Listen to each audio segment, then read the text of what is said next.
Telangana speaker కు 8 మంది ఎమ్మెల్యేలు వివరణ ఇచ్చారు. తాము పార్టీ మారలేదని బీఆర్ఎస్ లోనే కొనసాగుతున్నామని ఫిరాయింపు నోటీసులు అందుకున్న ఎమ్మెల్యేలు వివరణ ఇచ్చారు. అభివృద్ధి పనుల కోసమే సీఎంను కలిశామన్నారు. తాము కాంగ్రెస్ జెండా కప్పుకోలేదని 3 రంగుల జాతీయ జెండాను కప్పుకున్నామని చెప్పారు. బీఆర్ఎస్ అభ్యర్థులుగా ఎన్నికల్లో గెలిచి కాంగ్రెస్ లో చేరారని వీరిపై అనర్హత వేటు వేయాలంటూ బీఆర్ఎస్ ఎమ్మెల్యేలు సుప్రీంకోర్టును ఆశ్రయించడంతో నిర్ణయం తీసుకోవాలని స్పీకర్ కు సర్వోన్నత న్యాయస్థానం సూచించింది. ఈ నేపథ్యంలో సభాపతి వీరి నుంచి వివరణ కోరుతూ నోటీసులు జారీ చేశారు. స్పీకర్ కార్యాలయం నుంచి తకీదులు అందుకున్న 10 మంది ఎమ్మెల్యేలో బండ్ల కృష్ణమోహన్ రెడ్డి, అరికపుడి గాంధీ, సంజయ్, గూడెం మహిపాల్ రెడ్డి, పోచారం శ్రీనివాసరెడ్డి, ప్రకాష్ గౌడ్, కాళీ యాదయ్య, తెల్లం వెంకట్రావు ఇటీవలే స్పీకర్ గడ్డం ప్రసాద్ కుమార్ కు లిఖితపూర్వకంగా సమాధానమిచ్చారు. మరో 2 ఎమ్మెల్యేలు కడియం శ్రీహరి, దానం నాగేందర్ మాత్రం సమాధానాలు ఇవ్వడానికి తమకు మరికొంత సమయం కావాలని స్పీకర్ ను కోరారు.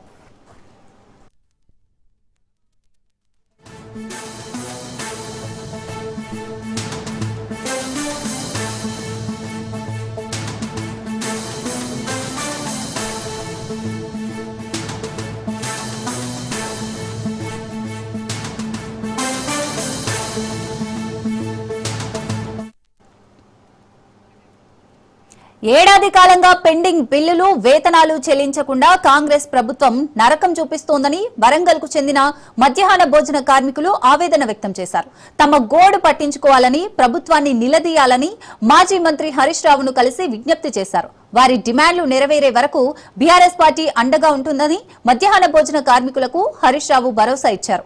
మధ్యాహ్న భోజన కార్మికుల పట్ల ప్రభుత్వం దుర్మార్గంగా వ్యవహరిస్తోందని మండిపడ్డారు. మధ్యాహ్న భోజన కార్మికుల పెండింగ్ బిల్లులు, వేతనాలు వెంటనే చెల్లించాలని ఆయన ప్రభుత్వాన్ని డిమాండ్ చేశారు.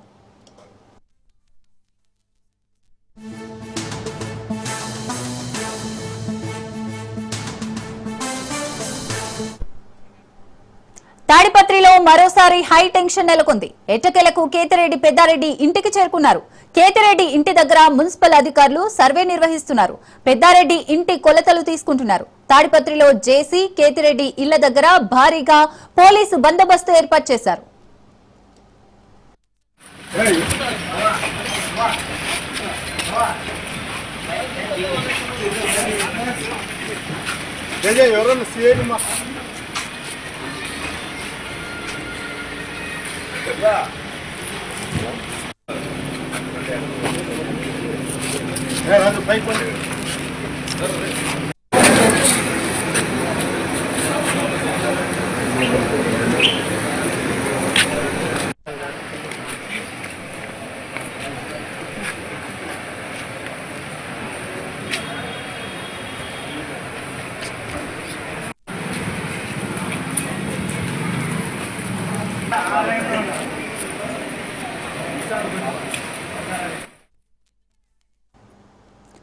హుజూరాబాద్ పట్టణంలో కురిసిన వర్షాల నేపథ్యంలో ఎమ్మెల్యే పాడి కౌశిక్ రెడ్డి పలు ప్రాంతాలను సందర్శించారు. పట్టణంలోని రెడ్డి కాలనీ, గుడిజ జంగాల కాలనీ, మామిండ్లవాడ, గాంధీనగర్లలో లోతట్టు ప్రాంతాలలో ప్రజలతో మాట్లాడి పరిస్థితి తెలుసుకున్నారు.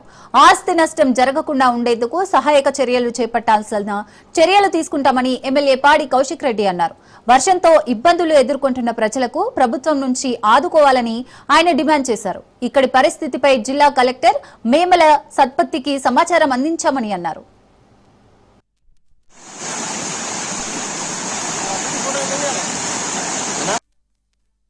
నిన్న అలర్ట్ గా ఉండి స్థానికంగా కమిషనర్ గారిని ఆదేశాలు ఇచ్చి రాత్రి అంతా కూడా తెల్లారుజామున 3 గంటల వరకు కూడా లేచి ఉండి శానిటేషన్ టీం, మున్సిపల్ కూడా కావచ్చు, జేసీపీలను పెట్టుకొని, వర్కర్స్ని పెట్టుకొని కూడా అన్నీ కూడా వీలైనంత వరకు దాన్ని నీళ్ళని పంపించే ప్రయత్నం, మ్యాక్సిమం క్లియర్ చేసే ప్రయత్నం చేయడం జరిగింది.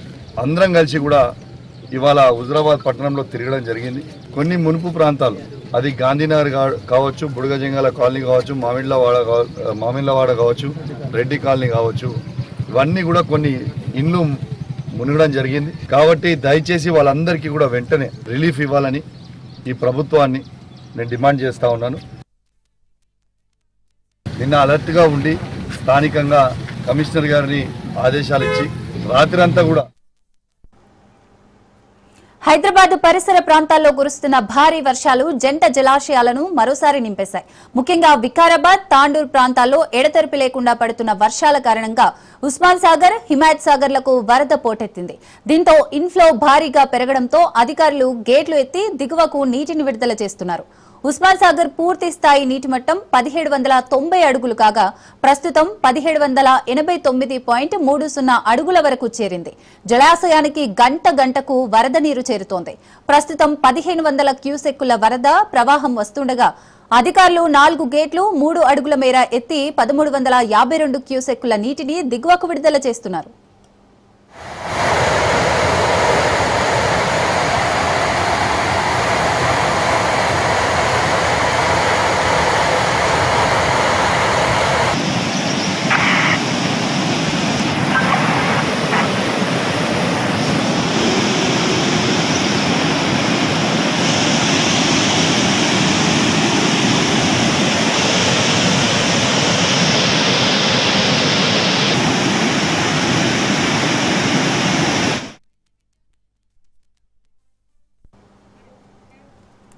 హిమాయత్ సాగర్ పూర్తి స్థాయి నీటి మట్టం 1763.50 అడుగులు కాగా ప్రస్తుత నీటి మట్టం 1763.15 అడుగులకు చేరింది.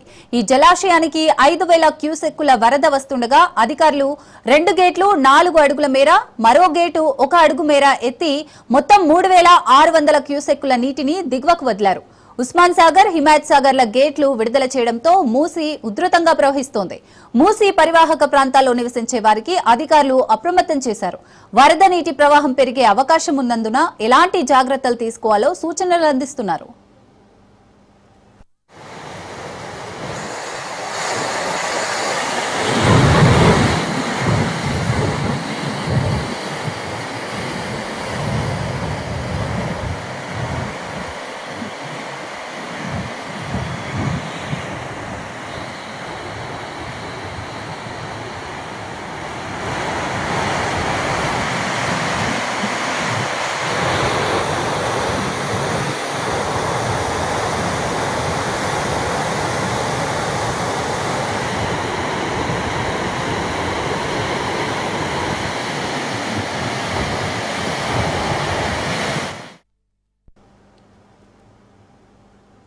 హైదరాబాద్ లో కురిసిన భారీ వర్షానికి మూసీ ఉధృతంగా ప్రవహిస్తోంది.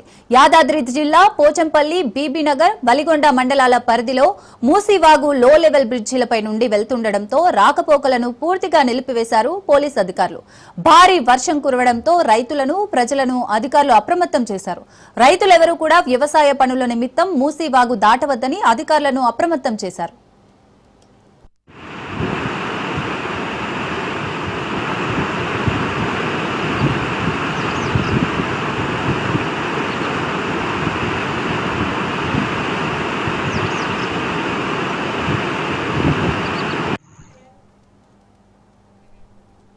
జయశంకర్ జిల్లా భూపాల్పల్లిలో మానేరు వాగులో ఇసుక కోసం వెళ్లిన ట్రాక్టర్లు బోల్తా పట్టాయి.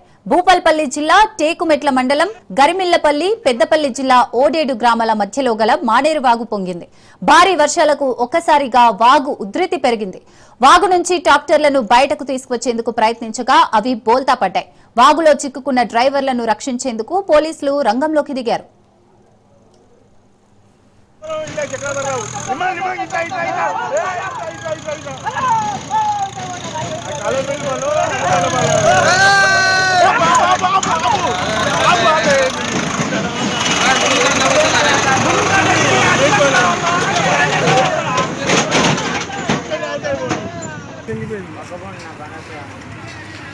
మీ బండి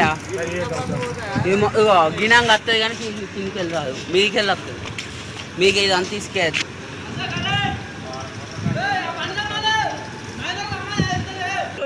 వెళ్తుంది నేను వచ్చినప్పుడు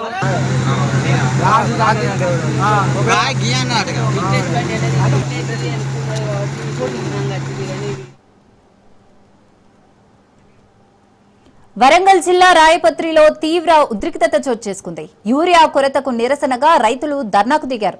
రైతుల ధర్నాకు బీఆర్ఎస్ మద్దతు తెలిపింది. రైతు ధర్నాలో మాజీ మంత్రి ఎర్రబెల్లి దయాకర్ పాల్గొన్నారు. రేవంత్ పాలనలో రైతులు తీవ్ర ఇబ్బందులు పడుతున్నారని ఎర్రబెల్లి దయాకర్ రావు మండిపడ్డారు. బీఆర్ఎస్ పాలనలో రైతులు సంతోషంగా ఉన్నారని అన్నారు. ధర్నా చేస్తున్న ఎర్రబెల్లి దయాకర్ రావును పోలీసులు అరెస్ట్ చేశారు. ఎర్రబెల్లి అరెస్టును రైతులు బీఆర్ఎస్ శ్రేణులు అడ్డుకున్నారు.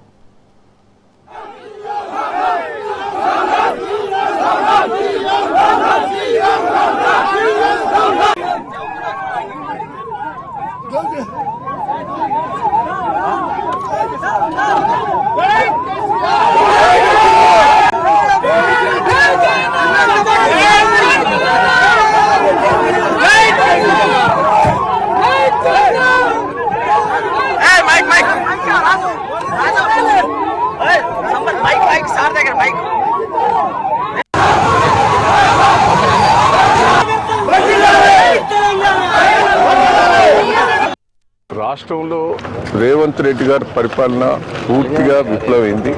రేవంత్ రెడ్డి గారు ముందు చూపుతోటి కార్యక్రమం చేయలేదు.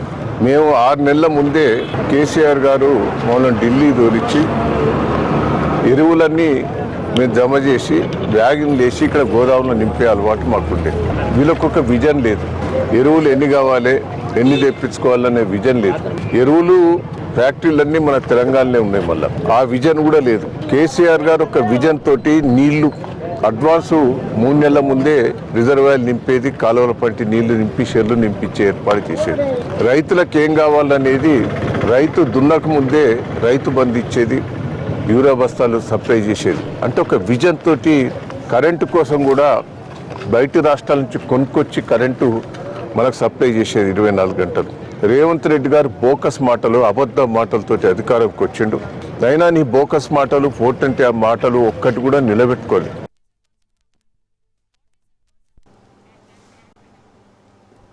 రైట్, ఇక ఎమ్మెల్సీ దాసోజు శ్రవణ్ మాట్లాడుతున్నారు. లైవ్ లో చూద్దాం.